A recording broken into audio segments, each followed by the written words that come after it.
안녕하세요, 여러분. 오늘 이 자리에서는 축구는 단체 스포츠, 부모의 역할과 과도한 기대 경계라는 주제로 여러분과 함께 깊이 있는 이야기를 나눠보고자 합니다. 첫 번째 슬라이드를 함께 보시죠.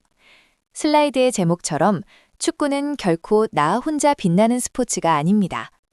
지금 보시는 이 그림처럼 필드 위 11명의 선수들은 각자의 역할인 공격수, 미드필더, 수비수를 맡고 유기적으로 연결되어 팀의 목표를 향해 나아갑니다.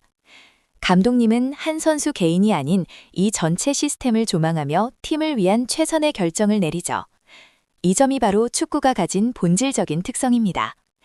개인의 뛰어난 기량도 중요하지만 결국 팀워크와 전체적인 조화가 승패를 가르는 핵심이라는 것이죠. 이러한 축구의 특성을 이해하는 것이 우리 아이들의 건강한 성장에 매우 중요합니다. 앞서 축구가 단체 스포츠이고 지도자의 역할에 대해 이야기했는데요. 이어서 우리 아이들의 가장 든든한 조력자이자 큰 영향력을 미치는 부모님들의 역할에 대해 살펴보겠습니다. 이번 슬라이드에서는 현명한 부모의 지원이 아이에게 독이 될 수도 약이 될 수도 있다는 점을 함께 고민해 보고자 합니다. 화면에서 보시는 것처럼 과도한 기대는 매일 이어지는 개인 레슨, 결과에 대한 압박, 그리고 다른 선수들과의 비교로 이어지며 아이를 지치게 만듭니다. 이는 자칫 아이에게 독이 될 수 있습니다. 반대로 건강한 지원은 아이의 입장에서 필요한 격려와 조언, 충분한 휴식과 균형 잡힌 영양을 제공하며 아이가 축구를 즐겁게 이어나갈 수 있도록 돕습니다. 이는 아이에게 약이 되는 지원이죠.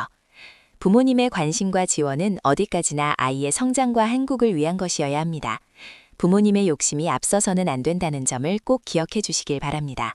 자, 앞서 우리가 현명한 부모의 지원이 독이 될 수도 있고 약이 될 수도 있다고 말씀드렸죠. 이번 슬라이드에서는 지원이 독이 되었을 때 어떤 파급 효과를 가져오는지 그 그림자를 좀 더 자세히 살펴보겠습니다. 보시는 것처럼 무리한 투자, 즉 금전적인 부분뿐만 아니라 자녀에게 쏟는 시간과 열정이 과도해질 때 이 도미노가 시작됩니다. 부모님의 과도한 투자는 자연스레 자녀에 대한 기대치를 한껏 높이게 되고 이 높은 기대치는 아이에게 엄청난 심리적 압박으로 다가올 수밖에 없습니다. 즐거워야 할 축구가 점차 부담이 되고 스트레스로 변하면 아이는 결국 축구에 대한 흥미를 잃게 됩니다. 그리고 그 과정에서 부모와 자녀 간에 깊은 갈등이 생겨나기 쉽죠. 결국 이 모든 도미노가 쓰러진 끝에는 아이와 부모 모두에게 지울 수 없는 실망감과 깊은 상처만이 남게 됩니다. 아이가 좋아서 시작한 축구가 이런 비극적인 결말을 맞아서는 안 되겠죠? 네, 그렇다면 이런 악순환이 시작되지 않도록 하기 위해 부모님들께서 어떤 마음가짐을 버리셔야 할까요? 우리가 적극적으로 피해야 할 태도는 무엇일까요? 화면에 보시는 것처럼 저는 부모님께서 꼭 버리셔야 할 3가지를 강조하고 싶습니다. 첫째는 바로 비교입니다. 다른 아이들과 내 아이를 저울질하는 것이죠. 물론 부모님 마음이야 내 자녀가 잘하길 바라는 마음에 자연스럽게 다른 아이들과 비교하게 됩니다만 이는 아이에게 엄청난 심리적 압박과 열등감을 줄 수 있습니다. 부모님 자신도 다른 부모와 비교하며 스트레스를 받거나 반대로 교만해질 수도 있고요. 기억하세요.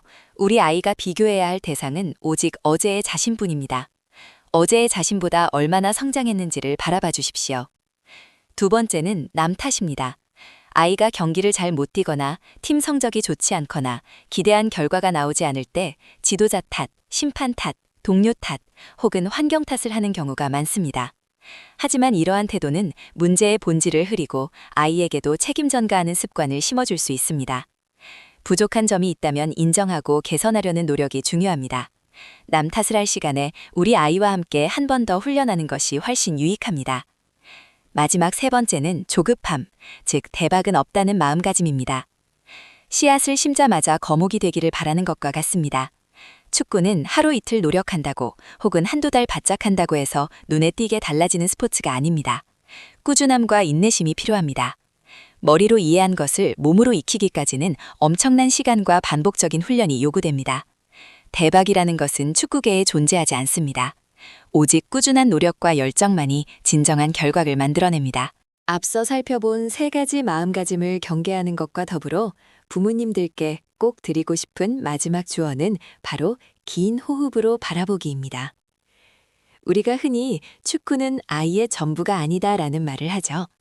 단순히 프로 선수가 되느냐 마느냐를 넘어서 아이가 축구라는 과정을 통해 어떤 사람으로 성장하는지에 주목해야 합니다. 슬라이드 그림처럼 어린 선수가 훈련과 경기를 거치며 노력, 팀워크, 인내, 그리고 존중 같은 귀한 가치들을 자연스럽게 체득하게 되죠. 이러한 경험과 가치들은 설령 아이가 프로 선수가 되지 못하더라도 사회의 어떤 분야에서든 성공적인 성인으로 성장하는데 더할 나위 없는 소중한 자산이 될 것입니다.